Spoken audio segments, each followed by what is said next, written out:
Hello and welcome to the 14th part in our Dominion 6 guide for new players. In this part we're going to start really improving our research speed and start bringing our armies to a size ready to combat another nation in the game. So we went through a couple of the messages at the end of the last video and we're ready to start our new turn. This is turn 16 of year 2 and we're ready to fight. So let's get started. First of all, what we're going to do is we're going to go to Folk and we're going to give him this Dwarven Hammer, which we're then going to set him to monthly forge, which you can do by either pressing on the action list and forging the magical item and click monthly forging here, or by pressing Shift and O with him selected. So what we're going to do is we're going to go to miscellaneous items and we're going to hit owl quills. We're going to select him to do monthly forging. So for now, until the end of time, or well, until we run out of air gems, he is going to forge owl quills. Fantastic. Once we do that, we're going to really start increasing our research by handing these out for use by our researchers. We're going to get Rothari to begin to research as well, and that will really help us too. We've got a palisade coming up here in 1 month, fantastic. Over here in Felden Forest, we are currently recruiting our druid. We'll get another one, and we'll also get another few infantry of Ulm. There we go. We'll get rid of those guys who are extra. We've got a Woodhen Druid who will be coming out next turn as well, and he's going to go around, he's going to nature search everything for us too. Everything is looking pretty fantastic. We have a priest here, we're going to send him straight to Eklund. What he's going to do is when he gets there is he's going to start trying to preach our Dominion, try and get rid of some of this horrible death sites here. I hope that's Bandar Log's Dominion, I hope that's nothing else. But given the fact that we have 3 death scale and no enemy Dominion, I'm not too sure. We'll have to see. As far as everything else goes, we've got Pippin, our Master Smith, heading over. We're going to keep on sending up our scouts into Bandar Log, just keep an eye on the place. We're going to send Shan, he's going to start heading over to Land Pristine. Tarbal, he's got a few troops here. We'll collect a few extra guys, these heavy cavalry, we'll give it to him. You can see here we're now over our squad limit, so everybody's going to be taking a morale penalty, but that's fine. We're just using him to really ferry troops about rather than actually lead them. When it comes to Lothar here, so Lothar's managed to find a Wind Spire and a Wild Forest, giving us an extra nature gem and an extra air gem per month. Fantastic. With these 2 air gems that we're now getting per month, we can keep up with the 1 air gem cost for every owl quill. So for every single one of our Master Smiths creating that, we will be able to forge them forever. We're going to send Lothar into Kark. We're also going to send Frithagern and Zemi over to Kark as well. We'll have a quick check to see if there's any more crossbowmen. There's a few. We'll just set them up in Frithagern's army just to fire a little bit more, and we'll consolidate them when we get the chance. Our palisade here has 3 months remaining, so we do really need to send a mage over here when we can. We're also going to get Conrad to build a laboratory. I thought there was a lab already in this province. That was my mistake. Never mind. And we'll get Augustus to build a fortress over here, and Denier to also build a fortress here. So there we go. Already most of our gold is just gone. Can't be helped though, and it's for the future. So let's continue. Let's start cycling through some of our idle commanders. So we have our scout here. We're going to actually get him to hide and wait over here, just so we can see next time Bandar Log try and attack this province. We can see that they've got a couple of elephant riders as well as a bunch of Makata archers, which are like little monkey guys. We're not too worried about them. They shouldn't be able to hurt our regular troops. We've got our scout over here. I mean, Abyssia. Abyssia seems to be expanding a little bit into the caves, a little bit quicker than I'd hoped. Not too great. There is a phoenix in Abyssia. Their pretender god is indeed a phoenix. Okay, we'll have to keep that in mind. We have our Master Mason, Felden Forest. So what we're going to do is we're actually going to set Audrey. Tell him to go to Yankeep. He can pick up some of the forces that are sitting there.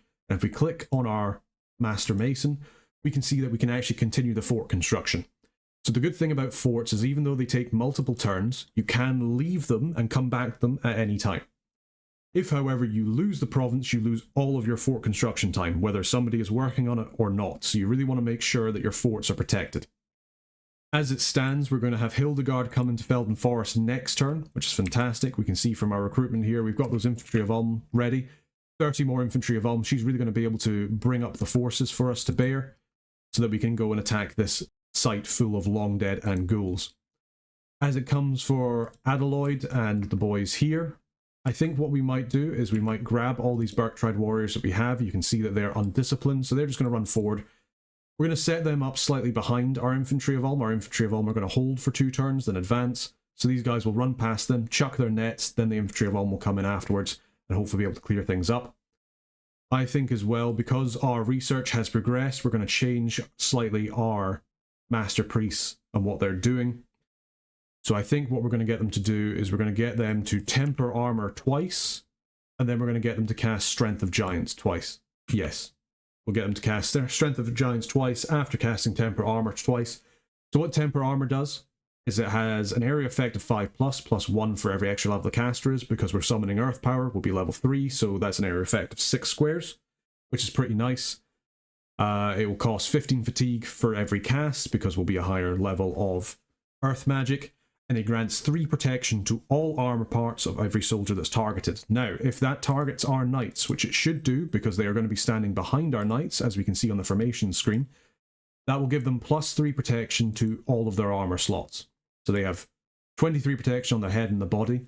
They'll suddenly go up to protection 26, making them almost comparable to Earth's Neck himself. These guys are going to be absolute juggernauts. As well, with the Strength of Giants is an area effect of 1. It's not as big, but that's absolutely fine. If we can get a couple of our cavalry with this, it'd be great. Grants them an extra 4 strength, so they'll be doing even more damage. They'll go up strength 17. They'll be doing even more damage with their lance and their morning stars. Bearing in mind as well, their lance gets a bonus for the first strike up to half of their strength. So that will massively increase the damage they do on the charge. Okay, with that done, what we'll do is we will save that and we will put that on our other Mastersmith as well.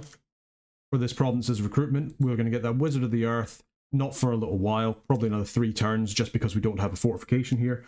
We will need to start building a fortification, but we can get one of our other commanders to do that in a second. We're going to grab the rest of these Bakemono, and we're going to send them over to Mudwater Caves.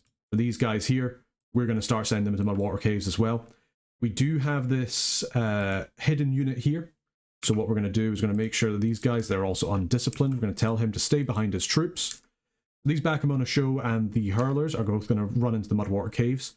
A very good way as well, so you can command all your formations going into a province. If you hit Y on your keyboard, you can see here that we get access to all of the units moving to Mudwater Caves. If you want, if you have any magic phase teleportations, you can include them with here. We don't have anything, so it's fine. But as we can see, we can modify the formations as we would like for all of our units. We can see, looking at the formation screen here, that we've got this big blob of Bakemono Shows, as well as this big blob of Berktride Hunters. They're going to charge forward. These guys are going to throw nets. These guys are going to stab people with their spears.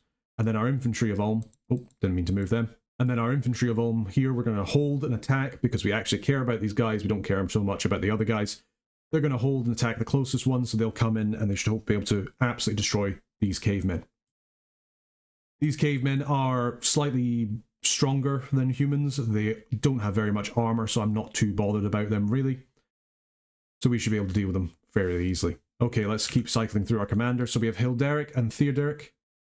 They are both sitting here with nothing to do. They've just been forging items for our hero Hildegard. So let's have a wee look. What we're going to do is we're going to start forging some more things. We're going to create for her a black steel barding for her mount. And then we should also maybe make her a weapon. I'm actually going to get her this Mace of Eruption. So this Mace of Eruption usually costs 5 fire gems. It's going to cost us 1, which is very nice. Unfortunately, the barding costs us 10 earth gems, but I really want to use that hammer for our air mages rather than for us. So we're out of hammers. Maybe we'll make another one, or we'll just send Earthsneck on his way.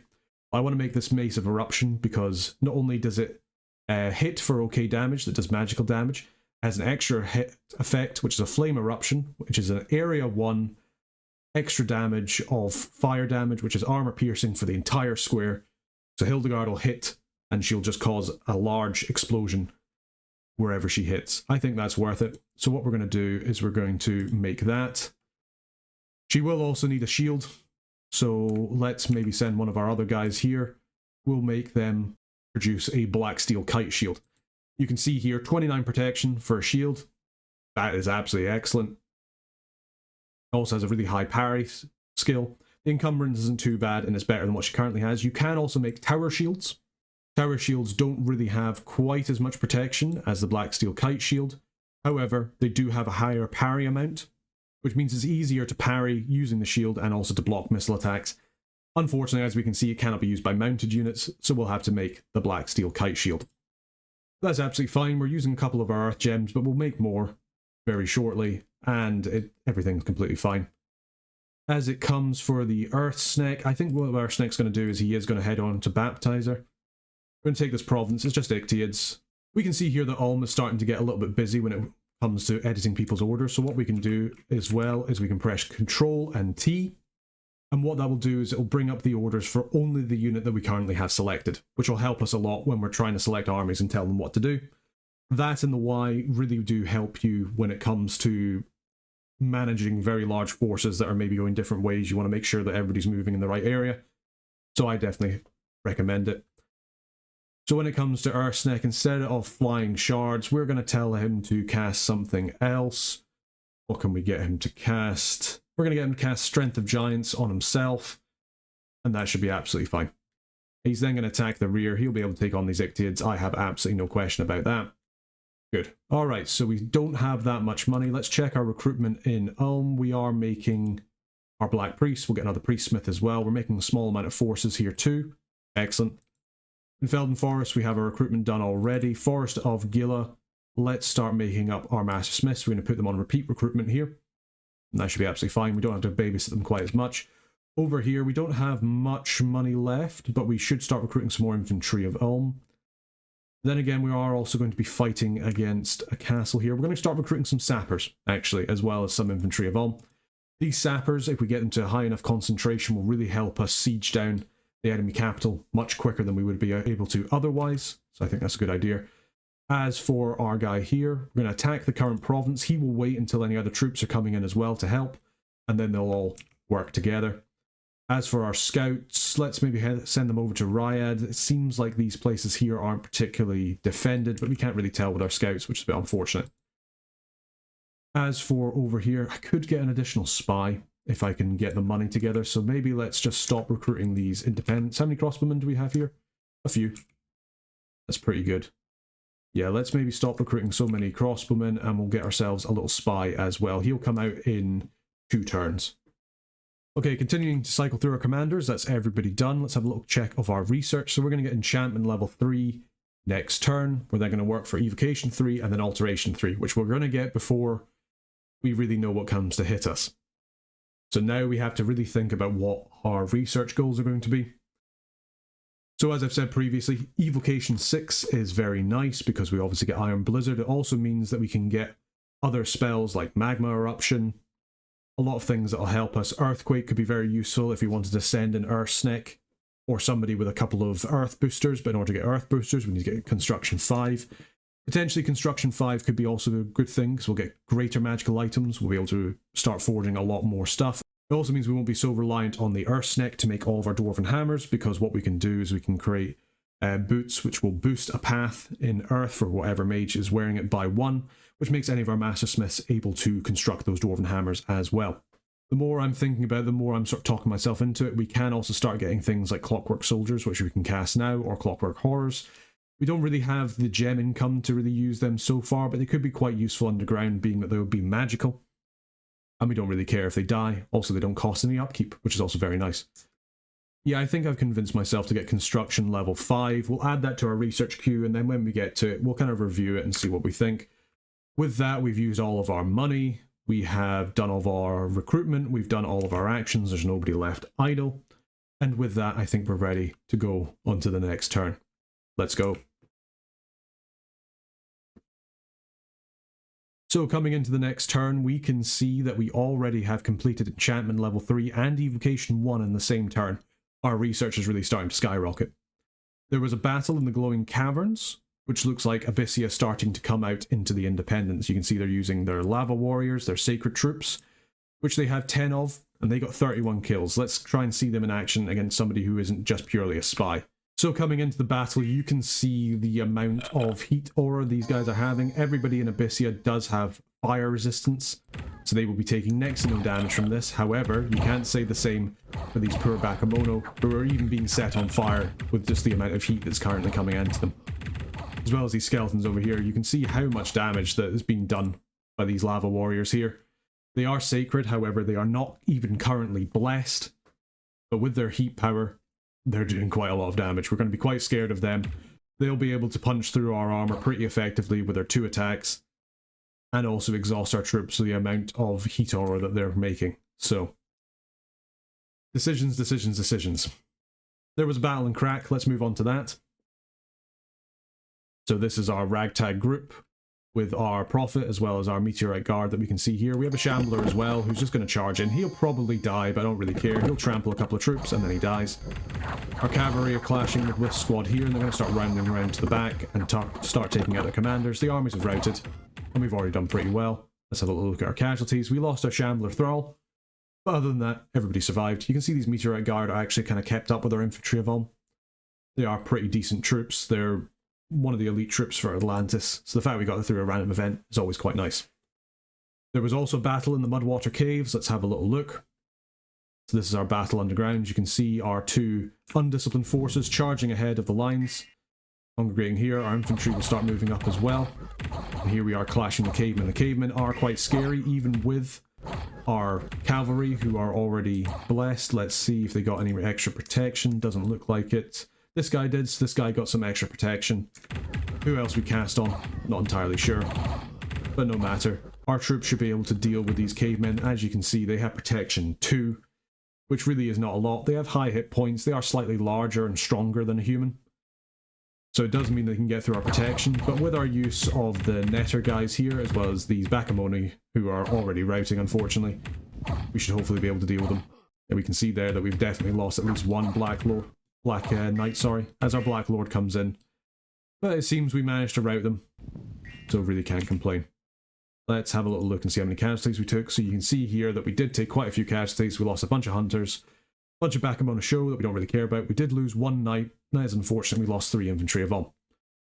Well, it cannot be helped. At least these guys here seem to take a lot of the hits and died, which meant that we didn't lose as much gold as we would have done if we lost the infantries of all. We can see here as well another worldwide event has occurred, so Benevolent Star rises, everybody's healed again, fantastic. And we completed our construction of the palisades in Moss Woods. Excellent. Let's start recruiting ourselves a Master Smith. We're not going to recruit any troops here, there's no point, we'll not be able to easily get them back to our territory. Golgad here is going to be particularly useless, but you know what he can do, he can build us a fortress. Excellent.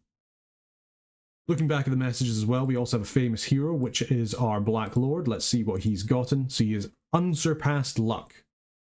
So that means he's extremely lucky, so he now has the lucky feature. So whenever he takes an attack that would have otherwise been fatal, there is a 75% chance that he's just not harmed. So that can be really good. If he gets in a sticky situation, there's a 75% chance of him not being harmed by a blow that would kill him. I do not believe this affects his mount, unfortunately. Oh no, it does. There you go. So his mount is also lucky. So either way, if something was going to kill him or his mount, then they both get the lucky feat. Okay. As it stands, having units with separate mounts is a new feature in Dominion 6. I try and claim that I know quite a lot about this game, but even I'm still learning. The game hasn't been out for very long. There's only so many things you can remember at once, because it's a game this vast, you're going to forget something eventually. As it stands here, we've got a fairly terrible province. It doesn't have much income. The cost it took us to take it, not so happy with it. We really want to be able to secure Mile Deep over here. What we're actually going to do is we're going to tell this guy here to start building the palisades. I do not like how quickly Abyssia is expanding out of their cap circle now. They're going to become a problem sooner rather than later. As it stands though, what we're going to do is we're going to send our boys over to Mile Deep. There's no more extra troops that we can take. We're also going to tell our stealthy Bakemono guy to come over here and attack as well. If we were to just left click in this province, he would sneak. If we control left click, he will move and attack as per normal, which is great. Hildegard has arrived in Felden Forest. She's going to pick up all of these troops. She now has a very sizable force, as we can see. I'm going to move up these infantry ever so slightly. Those other more battle-ready infantry will take up the rear. And what we're going to do is we're going to give her her magical items, like so. So she's now a little bit more ready to attack. We're also going to give her Unicorn, which you can see has protection 4 at the moment. We're going to give this as Barding. All of a sudden it's protection 23, with its base natural protection and a little bit of extra protection from the armor. This does, of course, increase the encumbrance, but I think it's worth it for that extra protection. We can see that Hildegard actually has a defense skill of 21, which is fairly high. It's probably not helped by her Mace of Eruption, but hopefully she'll be able to use that and her Black Steel Tight Shield in order to deflect a lot of blows onto her shield. And as we went over in the combat breakdown, magic shields have a less chance of being damaged. You can see it's magic by right-clicking on it if it says magic. Okay, so she's managed to take her troops. She's pretty much geared up to go. I think we may take 2 of our priests here. Let's see what we can cast. Let's see if we can cast anything better. So we have Gift of Giant Strength now rather than just Strength of Giants. This gives it a little bit of an AoE, so that's fantastic. What we'll do is we will come out and we're going to give them the orders here, but we're going to change them slightly. So we've got Temper Armor as before, but we're also going to cast Gift of Giant Strength. I'm going to cast that twice, and we're going to overwrite our previous script. So we'll set these guys up so they're more in line with the infantry. Like so. They're going to cast Temper Armors, more Gifts of Giant Strength. That will really help our troops. And we're going to send them down into here as well. So we can see in total we have 128 troops who are currently marching in. We have our large block of infantry with a little bit more of our hardened infantry coming from behind. We don't have many of our hunters left. Our back on the show are also pretty depleted, but we've got our 2 leaders over here with our cavalry as well as a bunch of other Black Knights who will be able to come in and hopefully wreck their face a little bit. Let's tell Hildegard, now that she's actually got some gear, to also just follow Albegard. We may actually swap them around so that she's at the bottom and Albegard's up here with this other squad of Black Knights. That way they should be able to clear out different sides of the enemy army and force a rout even quicker. Okay, so that's all of us done down here. We've got our scout who scouted out this. We'll keep him here just so we can tell where this army's going. If it's going to come over into the Womb or the Undermountain, we'll be able to see. And we just kind of want to keep an eye on what's happening over here. We've got our other scout in Ulm, and this is the gateway up onto this little island province here. Good to know. As it stands, we'll just keep moving people up towards Bandar Log. We're going to get Pippin to construct a temple over here. We're going to get Grimwald in order to preach our dominion. Because we do not have any dominion here, if he does succeed, we should just immediately get a dominion here, and that'll be really great. Because he's Preacher level 1, as we went over in the Dominion overview previously, he is only Preacher level 1, so he's not going to be that great at spreading our Dominion. However, once we have a temple, he'll be technically 1.5 Priest level for spreading our Dominion, so he should have a much better chance of doing that. Let's take this Dwarven Hammer away from Theodoric. We'll come back to him later, and we're actually going to give that to Conrad over here, and using Shift and O, we're going to tell him to start making our owl quills. Fantastic. Speaking of owl quills, let's head back to Ulm. We'll set our boys back to researching, and we're going to give one of them the owl quill. And we can see here, this gives him the Adept Researcher +6, so he's now researching at 17 research points. Let's also make sure Folk is researching. Quickly going back to our research, you can see that we're now 191 research points per month. We're going to get Evocation 2 next turn. We'll get Evocation 3 the next turn, and probably Alteration 3 the turn after that. We'll have to just see how well we do in terms of research. Going through our boys. Oh, did I miss the baptizer fight? I think I did. I'm very sorry, boys. There's a bit of a spoiler. I mean, we always knew our Snek was going to win, but here he is fighting against some Ictiads. We'll just fast forward this. He's just going to do his usual Snek thing. He's going to come in, he's going to cause fear, he's just going to tank a bunch until everybody runs away. You can see here the independents, some of them are just individually routing, they're failing their morale checks. How you doing, Snek? Yeah, you're absolutely fine. You've got loads of hit points, nothing to worry about. You'll just cause these guys to rout. Any second now. More of them are stripping away, which means their squads, obviously as people flee, their squad numbers reduce, so they get less of a squad bonus for having numbers in their squad. So just like that, the enemy army's routed, it cleans up the last few of them, and there we are. So with that, what we've got here, Baptizer is a very nice province. Again, 16,000 population, a lot of income. You really cannot complain. We'll send him over to Daegor. I feel pretty good about that. We've got another Ictiad Shaman. I'm not so worried about them now that we have the potential of getting Water Mage from one of our Wizards of the Earth. We've got a 100% chance of getting something. We'll probably recruit one of them, see what we get, and we may just recruit wizard apprentices from then on. Purely because they will also get a 100% chance of getting a path, and they're decent researchers.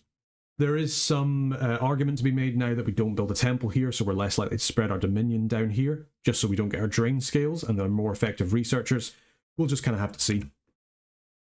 We've got our cavalry guy over in Yangkeep. He's just going to grab some troops, head over to the Forest Guild. He'll start picking up some other troops and then taking them about the place. We also have our druid, who we're going to get a search for some more nature sites, and we're going to start sending him about the place as well. Let's get another Woodhenge druid, and we'll get some more infantry of Ulm, just so we can secure up our border with Abyssia. And then as it stands, I believe the rest of our recruitment is a-okay. We'll get some more... We won't get infantry of Ulm, actually. We'll get some more sappers like we did last time. Let's see how we're doing for recruitment. We're not recruiting any more Hobart crossbows. Let's get some more. We'll send our forces out all together into Sodorth, and then we'll send them over to here for them to take on those barbarians all together. They're going to need their numbers. And we'll have Shan coming up with a bunch of auxiliary troops who will be able to help us take that province.